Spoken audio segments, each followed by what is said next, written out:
Hey everybody, RC here. I wanted to make a small course for you to work with images as they pertain to social media. So we're going to explore how to save files, how to be able to use crop presets, how to be able to automate things like adding a signature, and then how to be able to dive into the world of the timeline to create some motion, as well as a couple of different effects that we can do with just simple layer masks and some layer styles. Let's go ahead and get started. Let's get and start by taking a look at an image that we've already worked with here. So this is the one that I did in the previous class. And what I want to do here is I want to just be able to talk about some general sizes of how we would work with things with social media. So we know that for a fact we need to be able to crop something if we wanted to do a square crop. And we do know that there are specific sizes that we would use for something like Facebook.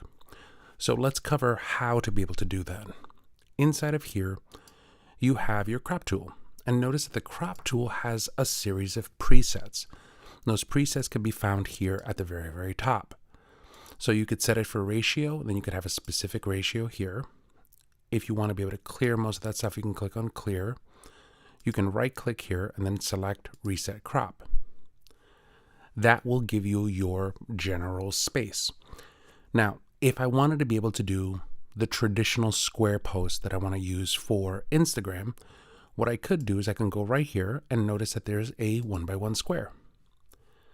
This allows me to then move everything around the way that I would want it and kind of get it exactly where I need it. And then once I have that set, I can say, all right, well, that's exactly what I would want.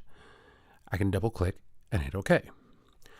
Now, if I were working with pictures like this and I wanted to be able to kind of see what it looked like after the fact, one of the things that I would recommend from here is to make sure that this is unchecked, right? You don't want to delete the cropped pixels. What I like about doing it this way is that if you hit the enter key here and it moves this around, notice that you have the picture here, but you could always switch back to your move tool, and with the move tool, you have the option to be able to find all of the different elements and move all of the elements around still after the fact. So they're still there, but you haven't cropped them, and then you can resize most of that stuff. So that would be one thing to keep in mind if you were doing that type of crop. I'm going to go ahead and I'm going to undo and bring me back to the original picture. Now, inside of here, what I would probably do if I were working on this is I would take these effects and I would do a merge visible, but at the same time, I would hold down the option key so that it creates a new layer at the very top of a stack, and then I could just grab these two layers or any adjustment layers that you would have within this and then just hide them in a group. Now, if I were to go back to the crop tool and then kind of move this around, wherever I would want it, it doesn't really much matter because I could always just highlight that layer, use the move tool, and then after the fact kind of get it exactly where you would want it. So that I think is pretty cool. Matter of fact, what I would probably do here is I would just bring this down a little bit, and I'll give you a quick content aware trick. You see how we have this set up here, right? I bring this down and I kind of want this a little bit lower, but I want more clouds at the very top. So what I would do is I would probably just grab the rectangular marquee tool, drag this to the very top here, and then do an edit, select fill, and from the fill menu, I would just select use content aware. Click OK. That gives us some extra clouds, and now that's a lot better. So that's one way for you to be able to work with the crops as well as how to be able to extend stuff. Now, you should keep in mind that when you're working with crops, there are specific crops that you need inside of Facebook. So Facebook has some specific sizes that you need to keep in mind when you are working for stuff for banners. So the biggest one that you have there is 820 pixels by 312 pixels. So we do know that that's what we need. And then if you were putting that onto a smartphone, it's probably going to be 640 by 360. So those are two sizes that you would need. Right, full cover displays are 820 by 312, 640 by 460, or 640 by 360 are smartphones.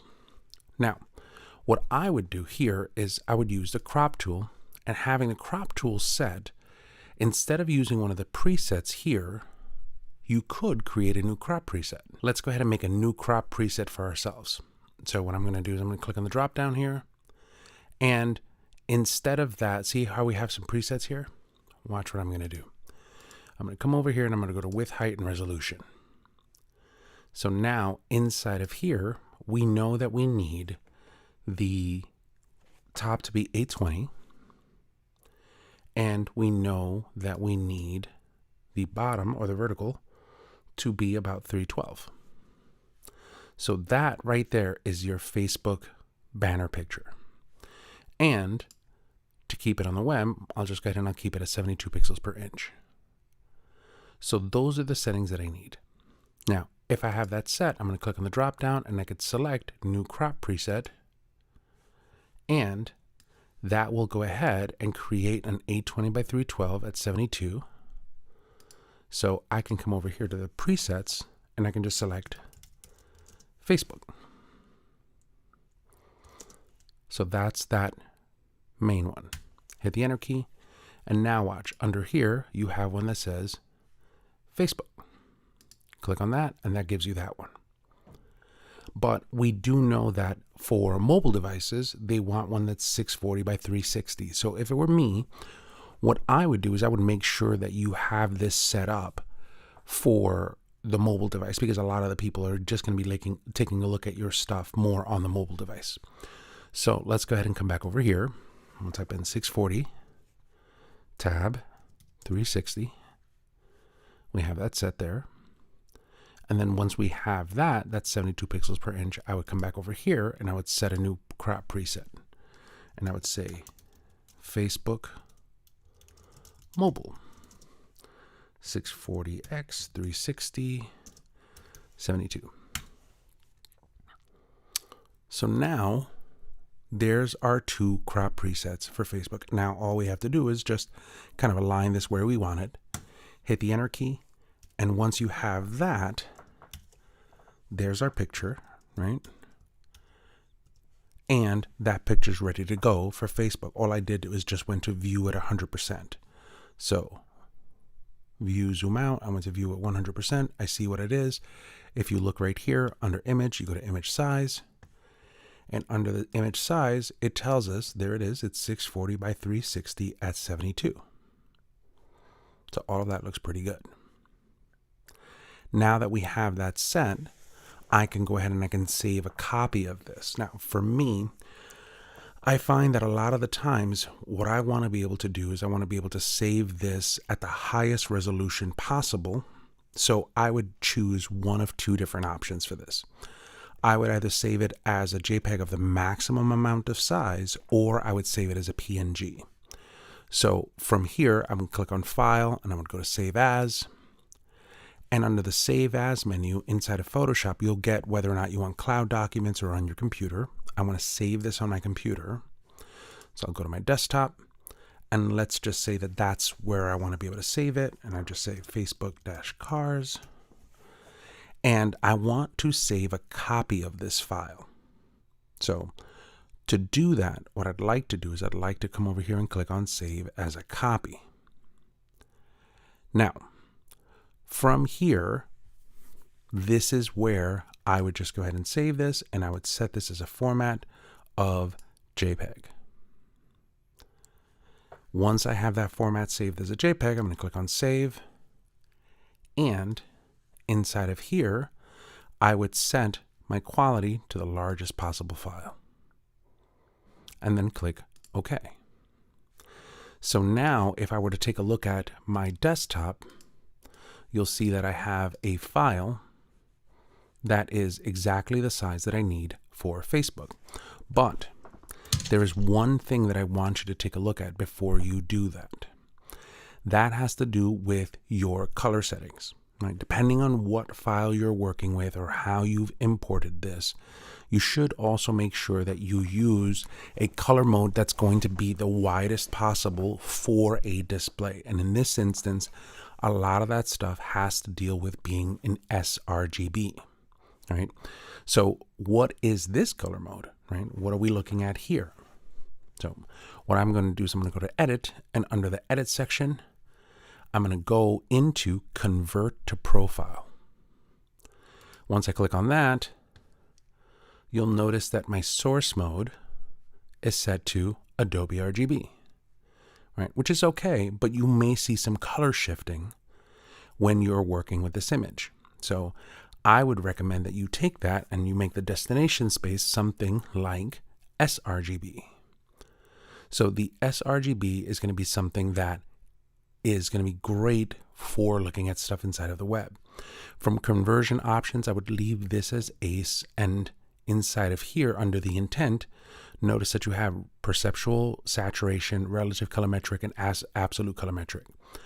I would leave this at perceptual, and what that's going to do is it's going to adjust your colors, some colors that may be out of gamut, let's say in a wider color space. It's going to try to adjust the whole tonal range so that it fits, that it's within gamut, right? If you use colorimetric or absolute colorimetric, what happens is a lot of the times it starts really messing with the colors that are out of gamut, and you'll have individual colors that are kind of completely off, but the other colors will be okay. So I'd rather have all of my changes be global, right? Have all of the colors adjust relatively than have individual colors change. So once I have that set, then I would click OK.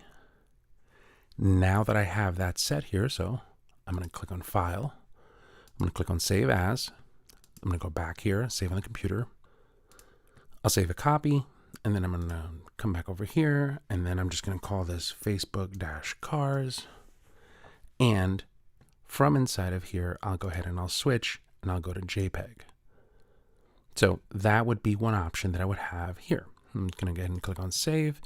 I'm going to save it as a quality of 12. That's maximum. Now, what does the quality have to do with when you're working inside of your JPEG files? The quality for this is going to take the file, it's going to make it bigger and leave all of the colors that you have there. As you start grabbing this and you start moving it into a smaller and smaller file, what happens is it starts shifting some of the colors. Matter of fact, what I'm going to do is I'm going to move this out of the way here, and I'm going to try to do Command Spacebar. Notice that you could still have this open and still have this here. Watch what happens when I move this to a quality of 2 for low. Take a look at the colors here in the grass. Right? So some of the colors tend to shift and some of the detail tends to get removed. Right? So that's not good. Right? What you want to do is you want to make sure that you have that maximum amount of detail. You see right here, that's lost quite a bit of stuff there in that compression. If I move it to large, watch, small, large. So more detail, more color, and that's how it gets rid of the whole compression thing. So the more you compress the file, in order to make it smaller, what it starts doing is it starts removing color out of the image. So right now, you'll see that this file is 302K. So it's a pretty big file, relatively speaking, for the size that you're working with. Now, once I have that set, what I'm going to do is I'm just going to go ahead and do a file save as. I'm going to do the same thing again. And this time, what I'll do is I'll save a copy. And this copy that I'm going to do is I'm going to save it as a PNG file. Right, a portable network graphics file. So this file will be a file that will be larger, but is the file that's recommended more for uploading into Facebook. So if you take a look, there's our PNG file, and the PNG file is 457 kilobytes. So it's almost 1 meg in size. These days with, high-speed internet and, mobile phones on 5G, it's not that big, but a lot of the times you should be mindful of the overall size, right? Like I still like this one at 291, but the reason that I would import this one into Facebook is because Facebook is going to take some of those files and it's going to try to shrink those sizes as well when it posts it to the page. So if it's going to change those sizes, I want to make sure that I have the most information possible and then let it dumb it down from there, rather than sending something that's of a lower quality and having Facebook then grab all of that stuff and compress it even further. So the bigger you have it within the size and the ratios that they need, the better it's going to be for you. So that's how I would do those two as it pertains to Facebook. And it also deals with how I would send these files over to something like Instagram or Twitter. It would be the same concept for this. Now, I'm going to undo this here real quick a couple times, and I want to bring this back to my full quality image here. And the other thing that I wanted to talk about here is when you start promoting most of this stuff on Facebook and on Instagram, a lot of the times I like to add something like a signature, right? More often than not, people will tend to put like these very, very garish logos on top of their stuff.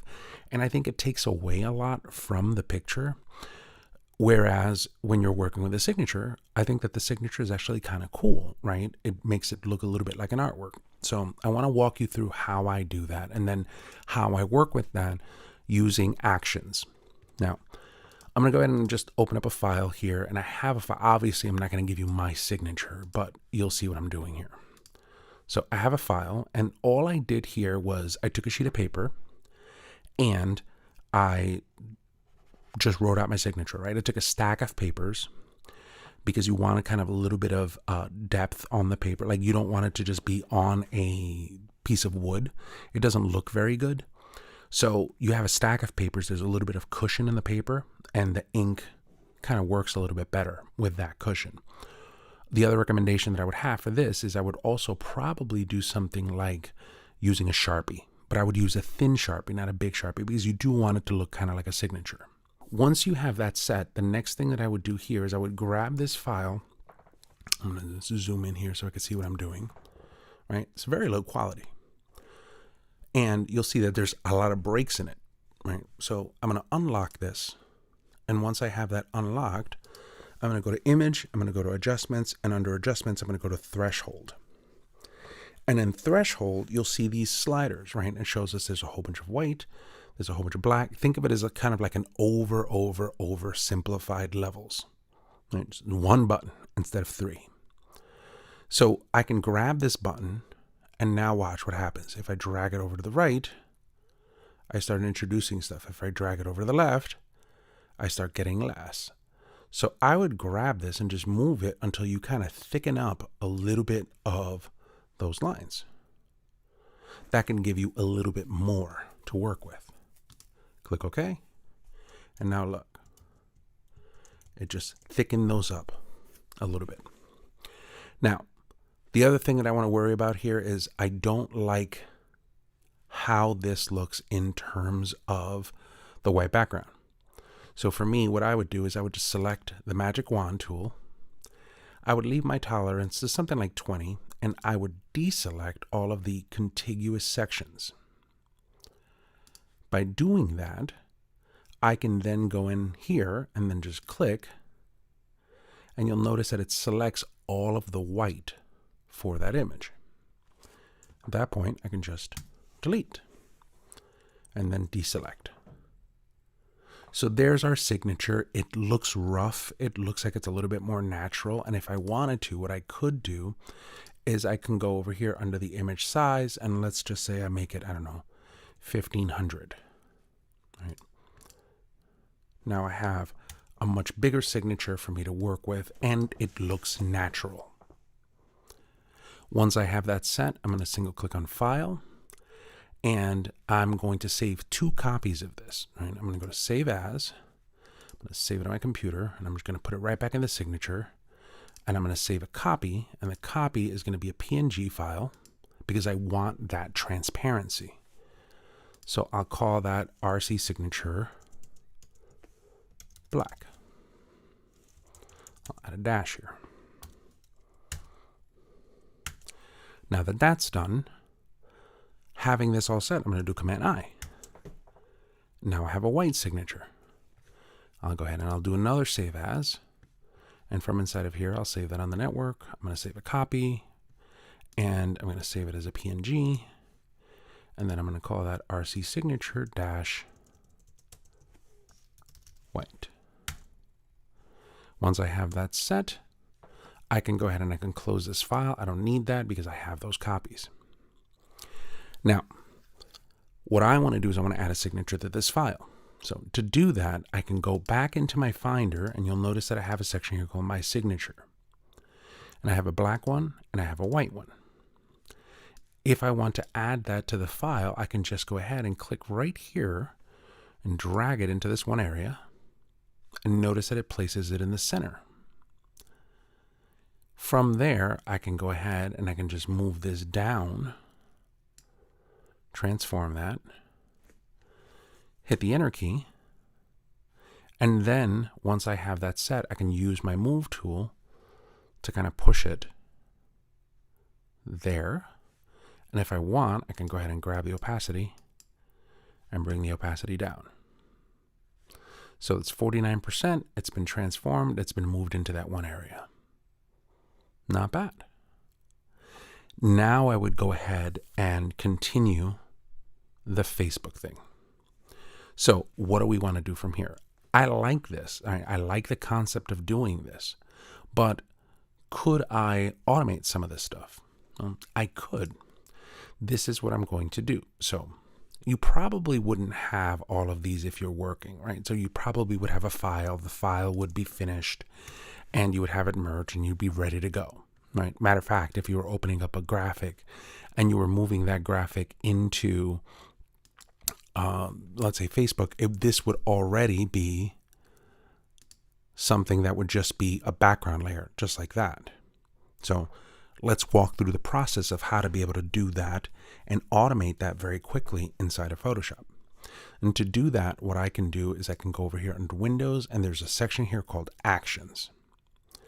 Now, inside of your actions, you have a series of actions that are already set for you.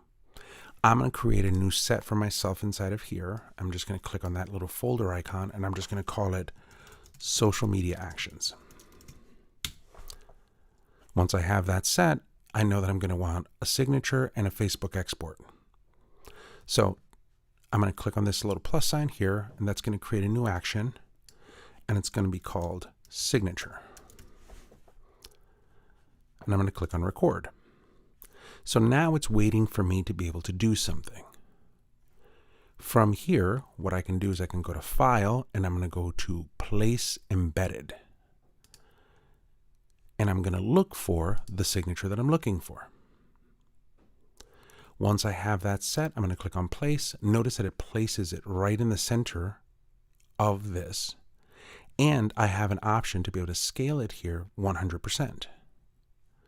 So for me, what I'm going to do is I'm just going to make this 15%.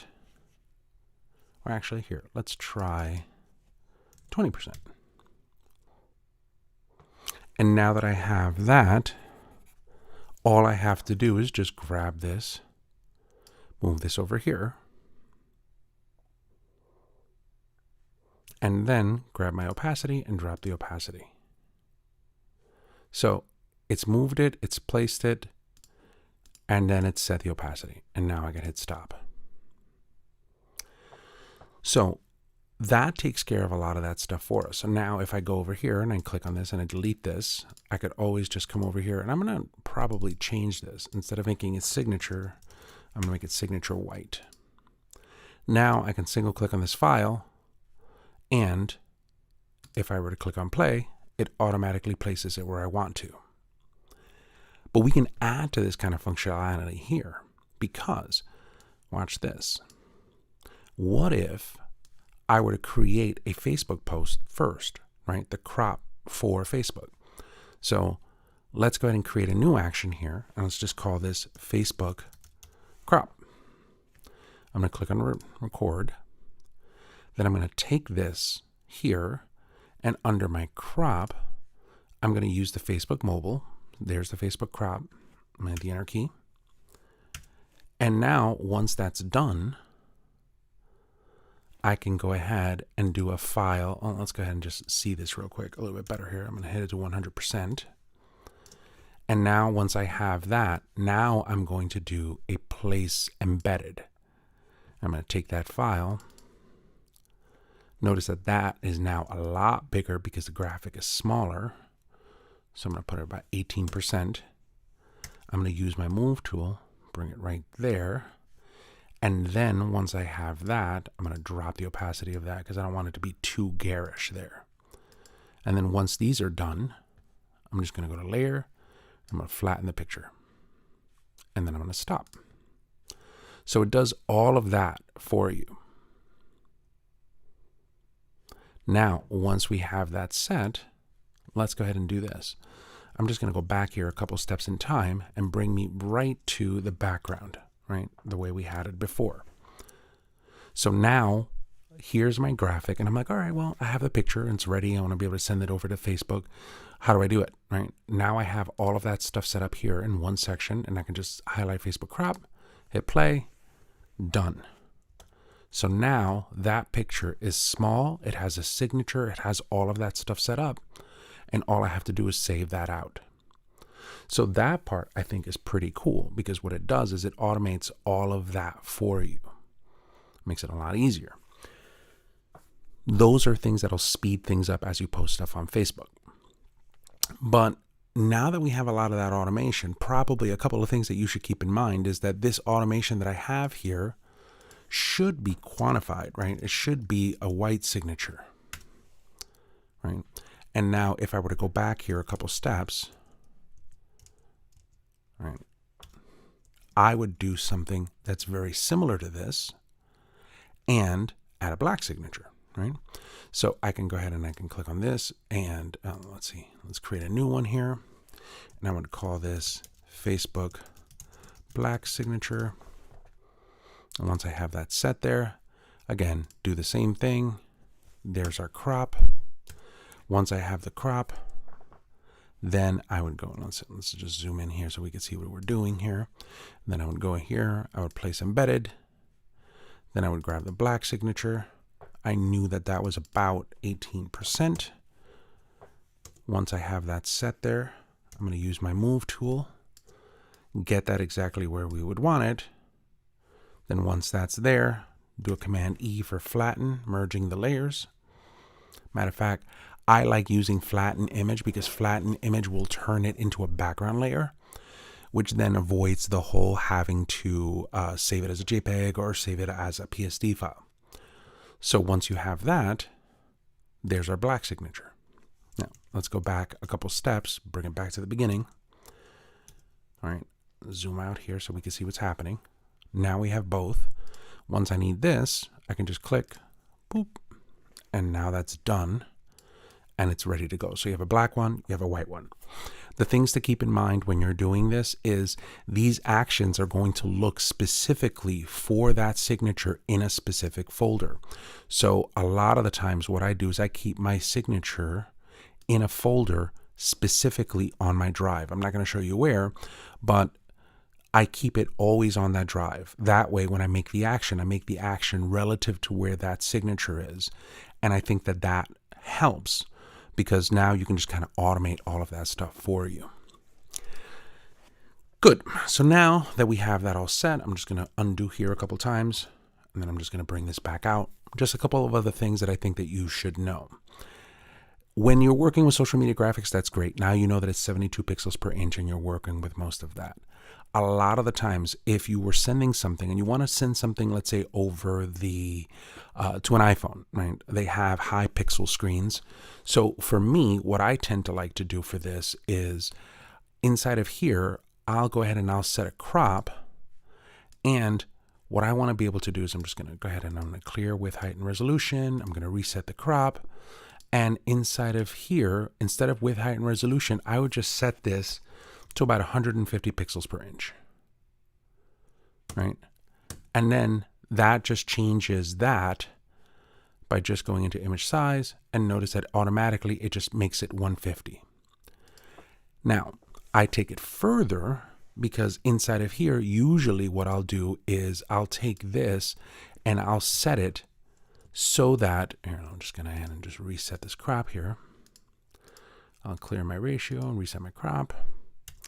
And then inside of here, when I click, what I'll do is I'll go into width, height, and resolution. And if I want something on the front edge, a lot of the times, what I tend to do is I just go 2000 pixels. and I leave this blank, right? So what that's going to do is it's going to say, give me a picture that's 2000 pixels on the width and it's 150, right? That's going to be good for landscapes, right? For landscapes on phone. So inside of here, I would go to my new crop preset and notice that it says, so I will put iPhone landscape and I keep the resolutions. So now when I do that, this picture has a higher DPI. It will look better on your mobile phones. So at this point, you could just do a file save as, and save it on the computer. You could save a copy. And then inside of here, you would just put, cars dash phone. And in this instance, I would go ahead and I would make it a JPEG, and I would make that JPEG a big file. So that'll give you all of the nuance and the details if you're working with it on a phone. It's also probably something that's pretty good if you want to be able to throw that into Instagram, right? I would give it a much bigger file for that. So now that we've talked about sizes and pixels, let me give you a quick bonus tip. What if you want to create an iPhone background? Like, how would you do that? Let me show you this. It's pretty cool. I'm going to go to my crop presets here. And inside of my crop presets, what I'm going to do is I'm going to set it to a 16:9 preset. Now, obviously, the phone's not going to be this way. So what I would do is I would just grab this arrow here and turn it so now that it's vertical. Now, you know that this top area right here is where the clock is going to be. So you want to try to keep that as unobtrusive as possible. So what I would do is I would grab this and drag it up like so. This means that this part right here is going to be the phone background, like that. All right, that's not bad. Click that. That's your phone background. But now, look at this. You don't have any clouds. Well, what I could do is I could just use my marquee, right? Rectangular marquee, highlight that area. And from inside of here, I could go into Edit Fill, and I can use Content Aware. There you go. Done. Or I could single click right here at the very edge of this and drag down, and then go to Edit and then do a Content Aware Scale. Holding down the Shift key, you bring those up. Not bad. Matter of fact, if I wanted to be able to make sure that this area was completely open for the clock, I would do this. I'd come from here to here, have that open, and then do a Content Aware Scale from there. Hold down the Shift key here, and drag it up. And now you have a picture that you can use as an iPhone background. So do a save as, go to the computer, I'm going to save a copy, and inside of here, I'll make it a JPEG, car background. Now you can just send that to yourself, airdrop it, mail it, and you would have a cool iPhone background. So that's one thing that you can do. You can advertise that. You could say, hey, look, you want this cool phone as a background? You want this picture as a background? Send me an email, follow me, like me. I'll send this over to them. So it's a great way to be able to kind of add some social interactivity in what you're doing. And people are going to admire your picture. So why not work on that? How about you could even go in here and you can go ahead and place an embedded signature, right? You don't want anybody to take your stuff without knowing, right? And go inside of here, grab this, put this down like so. And now that picture is on everybody's phone and it's yours, right? Upload that and that'd be pretty cool. So interactivity is a great way for you to be able to work on that on social media. And now you know how to do that. Let's go ahead and take a look at a couple more tips here. Things that I think that will stand out when you're working with your pictures. Let's go ahead and open up another file here. I have my social media basics. Let's say that I have this one file here, right? And I'll just add a little bit of texture. That's fine. Now, I'm going to zoom this out. I like doing this as a quick trick because I think that this is a lot of fun. It makes people kind of think. They're like, huh? What are you doing here? First thing I do is unlock this layer. All right. Once I have the layer unlocked, I'm going to make it easier on myself. I'm going to go to select and I'm just going to select the subject. I'm using the AI to just automatically get me a copy of the subject. Once I have that, I'm just going to do a Command or Control J so that that subject is in its relative position in a new background. Once I have that set, what I'd like to do is I'd like to be able to come over here to this one section, and I'm just going to go ahead and make a square, like so. Having that set like that, what I'll do is I want to be able to take all of that other stuff that sits inside of there, and I want to hide it. So I'll make a mask. Notice that now he's outside of the boundaries of that. And I can grab this layer, and inside of here, I'll just go ahead and I'll make this a little smaller. And I'll come over here.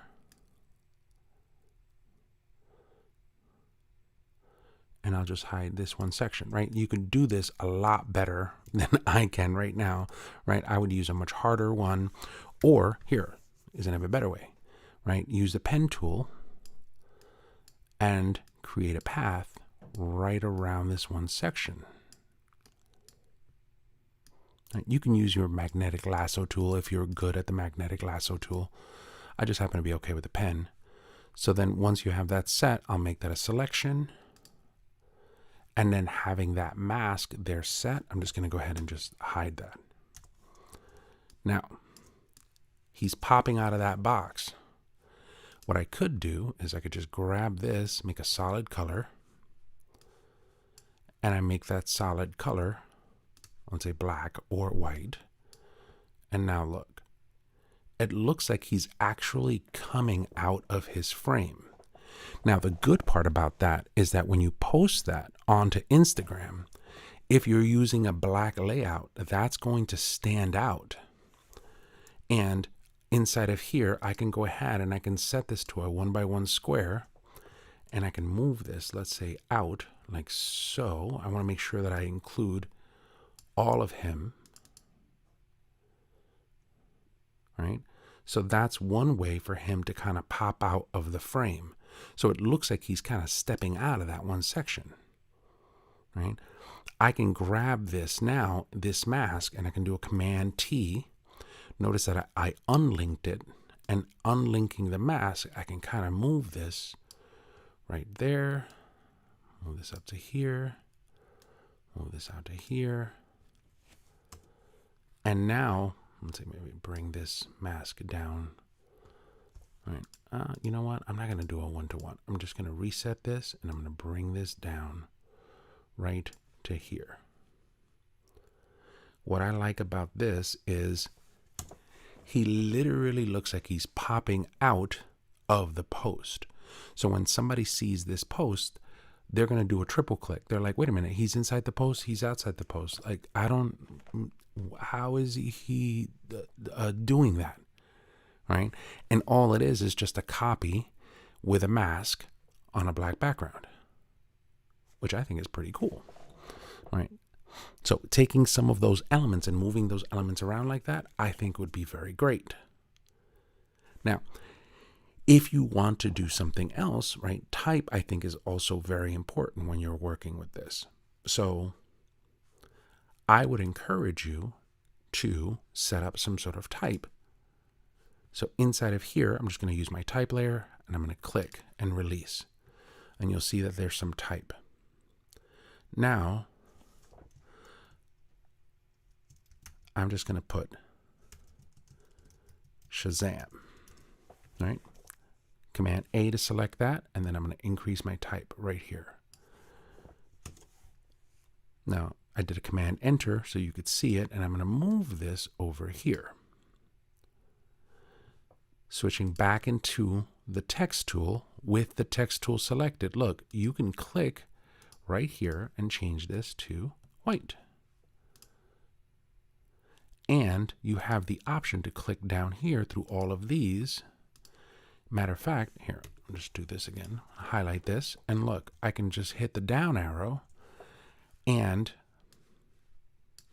if I have the text layer selected and I have the type here, I can click on the down arrow and it'll bring all of the different layers that are available to you. So I like this one. Obviously, you're going to find one that you like, right? So I want to be able to use that Alpharn. So I'll go over here. I keep hitting the wrong button. I'm just going to grab all of these.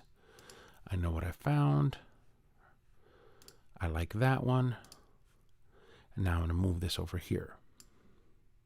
But you can add additional elements to this by playing with layer styles inside of this. And I think a lot of people don't play with these. But notice that we have right here, this one section. I can go ahead and I can double click right here to the right of the name and you have a layer style. Now watch this. I can add a stroke to this. So click on stroke.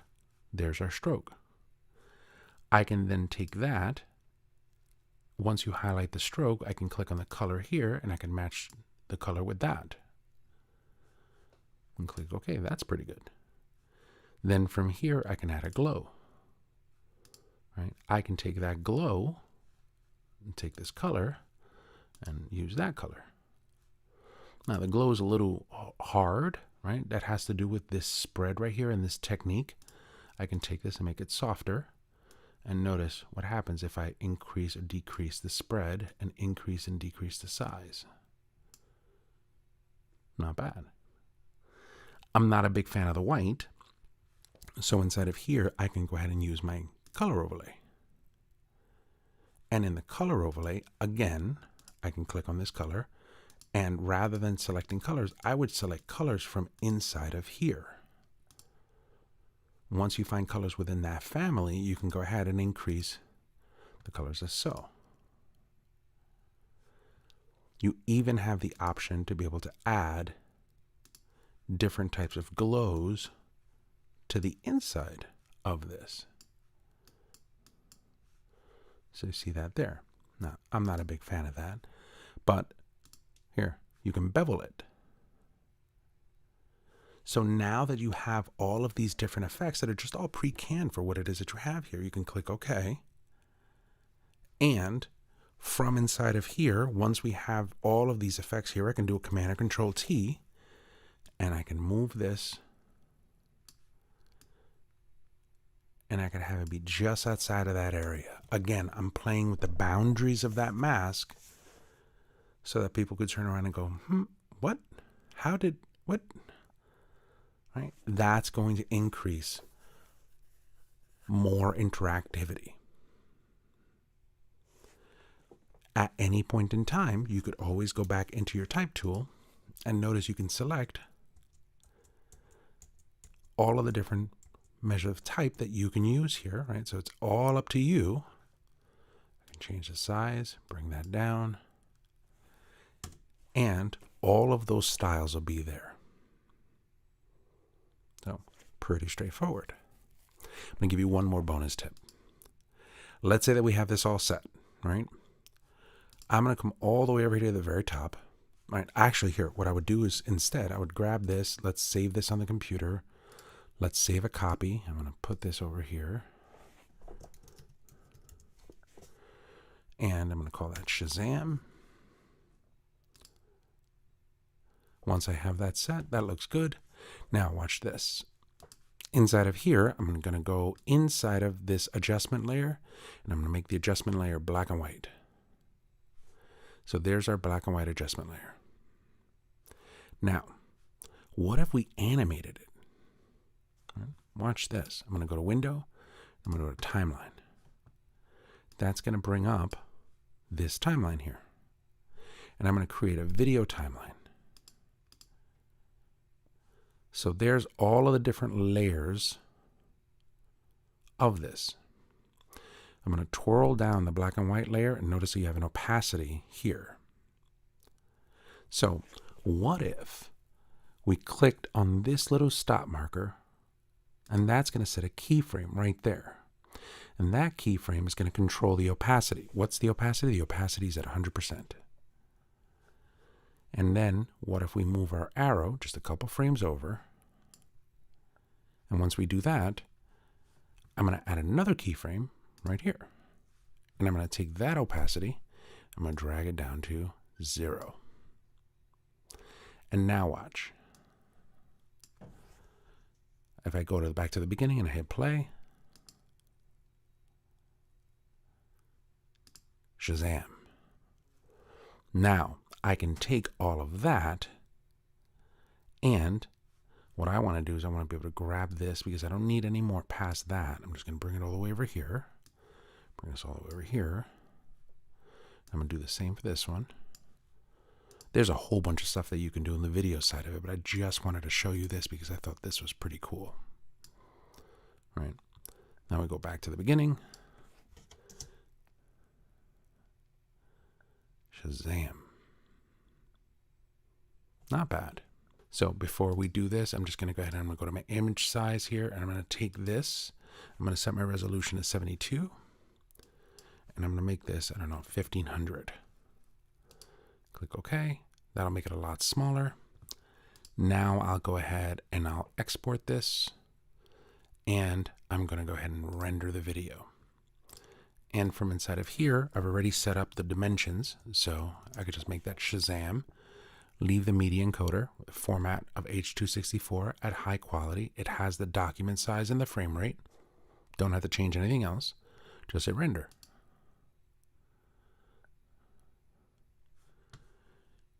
It will grab that video and code that video. And now, not only do you have an iPhone background, stuff that you can send to your phone, stuff that you can send on Facebook, Twitter, Instagram, but you also have a video file that you can then post online. So hopefully these tips will help you add a little bit more dynamism and add a little bit more interactivity into your social media files.